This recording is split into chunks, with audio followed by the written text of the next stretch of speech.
Welcome to How to Drive My Pig. Today we'll be covering 4 main subject areas, including basic controls, body position, head control, and show patterns. The first thing we got to do is lay the foundation. And the foundation is in the basic controls of that animal. So we're going to cover how to control your pig, from steering to speed. The first thing for us to realize with a hog, all we are doing is simply guiding this animal. So for steering, we are only guiding this animal in the direction that we wish for them to travel. To do so, we need to control the head. For head control, all we are going to be doing is simply telling that animal when to turn.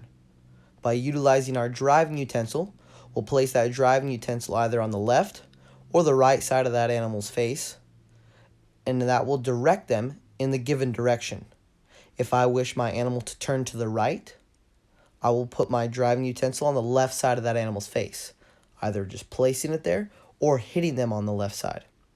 If I want my animal to turn to the left, I'll do the exact same thing on the right side, either place that driving utensil or hit them there.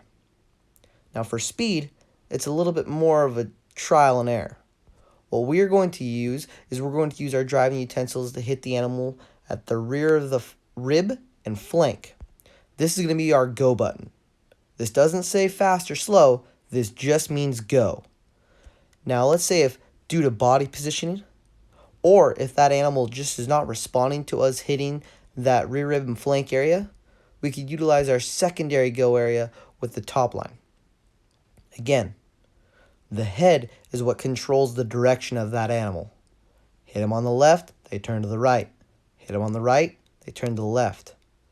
Our flank and top line are simply telling that animal to go or to increase speed. The more you hit it, the faster they go. To demonstrate this for us, Mikayla is going to go ahead and drive this gilt. She's going to simply do a right turn and a left turn. While making her left turn, she's going to hit the hog in the flank to increase its speed. She starts with the right turn by hitting the hog on the left side of the face. Then she makes her left turn while hitting the hog on the right side of the face. At the same time, hitting the flank to increase speed. We'll watch it one more time.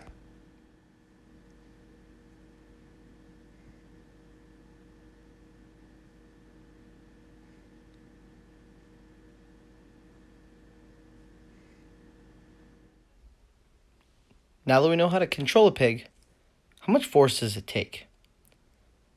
Now when I say force, I mean how much force does it take to correct that pig from turning too far left or too far right, or to increase that pig's speed if I'm just a half step too slow. Things to keep in mind, it only takes a light tap for a small correction. So if my pig's just off of that perfect straight line, a light tap is all it takes to center it back up. If my pig really needs to increase the speed because it's not moving, it may take a hard hit to get a big correction. A fun little activity to put this as an example is simply trying to keep a shovel pointing perfectly straight up and down. As you can see, these two girls here are just using gentle taps to keep that shovel very close to perfectly straight up and down. However, when that shovel starts to get a little bit more out of hand, it takes a lot more force to get that shovel back to straight up and down. The same applies when driving a pig. The next major concept that we'll be covering is body position. Like, where do I position myself when driving my pig? We'll cover it in 2 ways. First is just basic body control. Second, more specifically, we're going to cover some showing positions. The first key concept is body position. Where do I position myself to ensure the most success when driving my hog? The key to this is placing yourself in the correct standing position. Where do I locate myself on my hog? And that position is in that hip pocket. I want to stand at all times right at that pig's hip. If the pig increases speed, I need to increase speed with it to stay in that hip pocket. If my pig stops, I need to stop to stay in that hip pocket. This will ensure that you have that great show look and allow you to have the most control with your whip, giving you easy access to the head and to the flank. Now that we have the idea of body position down, we know where to place ourselves. Again, in the hip pocket of that pig. It becomes another ball game though when that pig is also moving. So here to demonstrate, we have Mikayla with a pig that she's just taken out for the first time. She's going to show us how to consistently adjust your body position to drive that pig. Now again, first time out pig, it's going to want to return to its pen. It knows its pen is right where Mikayla's coming out of right now, in that bottom right hand corner. She's going to use her body position to work this pig all the way across the yard. Simply moving back and forth to stay between that pig and where it's trying to go. Body position is key.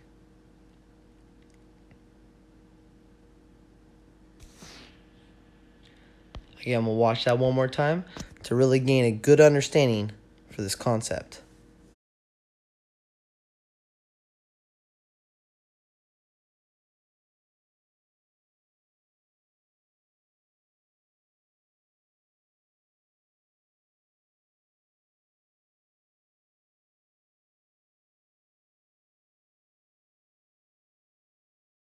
Now once I have my pig out and I've trained it to the point where it'll allow me to drive it when and where I want, I'm now going to go ahead and focus on maintaining that hip placement and that body position as I drive my pig.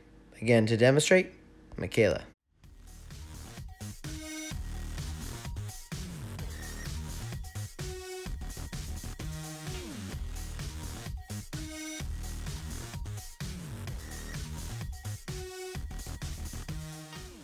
Notice, even as she does circles with this hog, as the hog moves body position, Mikayla continuously adjusts from side to side into that pig's hip pocket.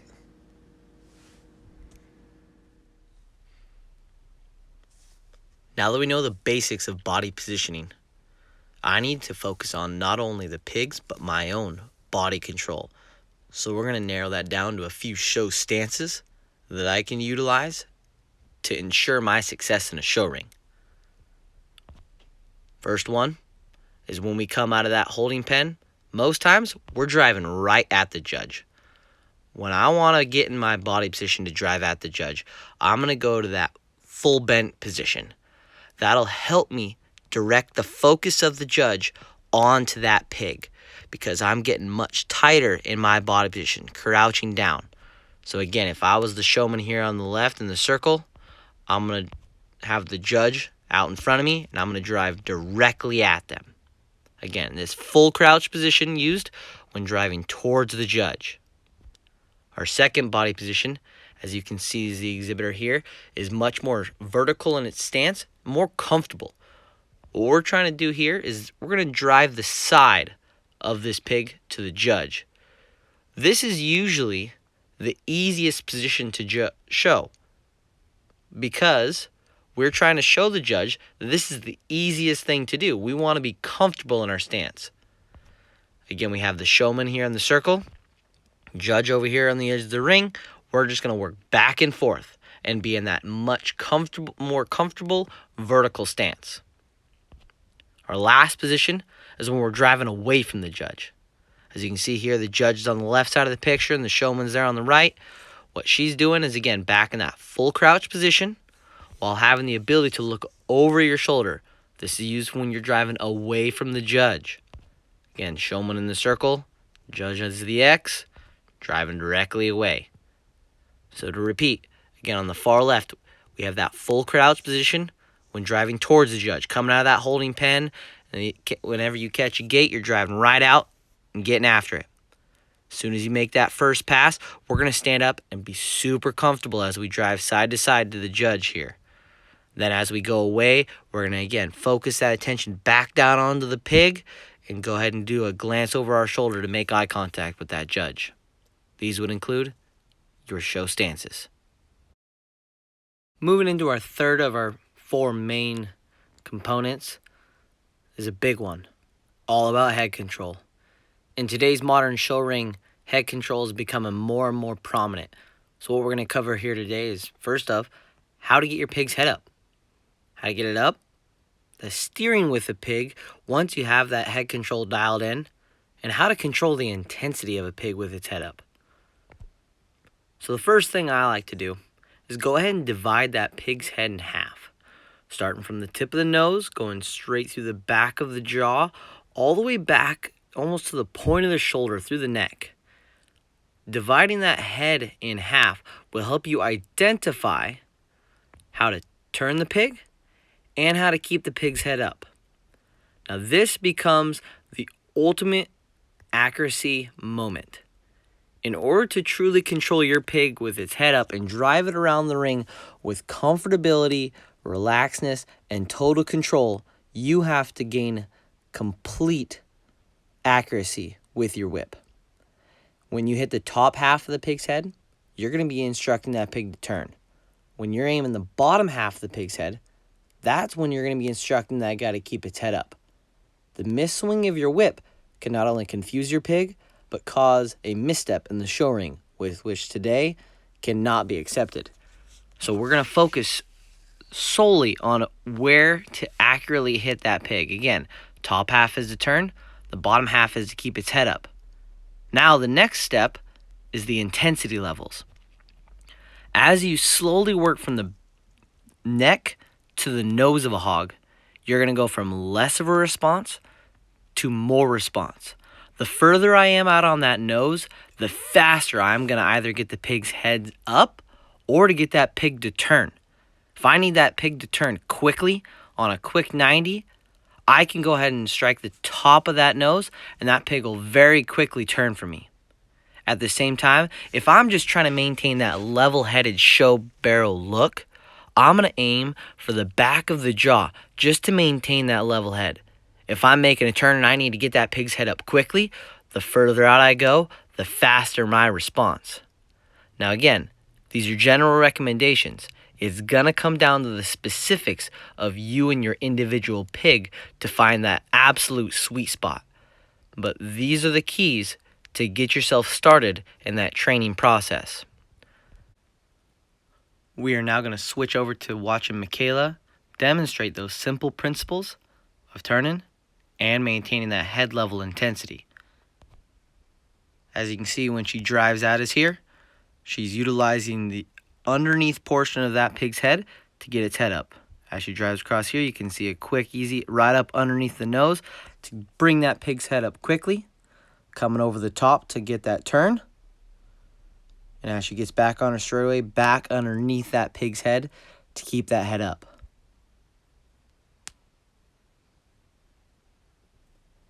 Again, accuracy is key.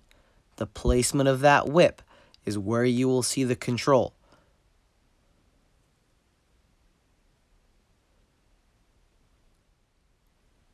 Our last and final steps on how to drive a show pog is understanding and utilizing a show pattern. Now, with a virtual show and any real live show, obviously you are oftentimes at the mercy of the judge, the other exhibitors, and your own pig. At the same time, you still want to go into the ring with a game plan in mind. So with our example here, we have the judge labeled at top with an X, and in the bottom left corner, we have a couple holding pens, and the showman as labeled the circle with the gate being opened. First thing you're going to want to do is coming out of that holding pen, you're going to want to drive right at that judge. Show him you're there to mean business. In that full crouch position, cutting straight at him. As soon as you get within that 10 to 15 feet range, you're going to go ahead and make a corner and go ahead and drive right in front of him. That is when you're going to get up into your relaxed position and drive that nice profile look with that pig's head perfectly level. As soon as you get to that corner, again, 45, and you're going to head away at this time. This is when you can let that pig's head more relax, allowing that pig to get out there and drive with a lot more comfortability. Again, make another corner at that far end of the ring, cutting across the back. At this point in time, you can read the show ring and the judge to make your next decision. I would highly recommend this is when you turn it on a 90 and head right back at that judge, giving him another nice front view and showing that you're here to mean business. As soon as you get within that 10 to 15 feet range, again, make a quick U-turn, cut straight away. At this point in time, you've gotten all three views shown multiple times, and you're going to want to repeat. Cut right back to that corner that you initially started and start the process again. Ultimately, what you've done is you've done two triangles mirrored right in front of the judge. This can be rotated, turned, and changed at any point in time. But again, this allows you and shows the judge that you have total control and that you can easily show them all views. And here to demonstrate this pattern is Mikayla with her show guild.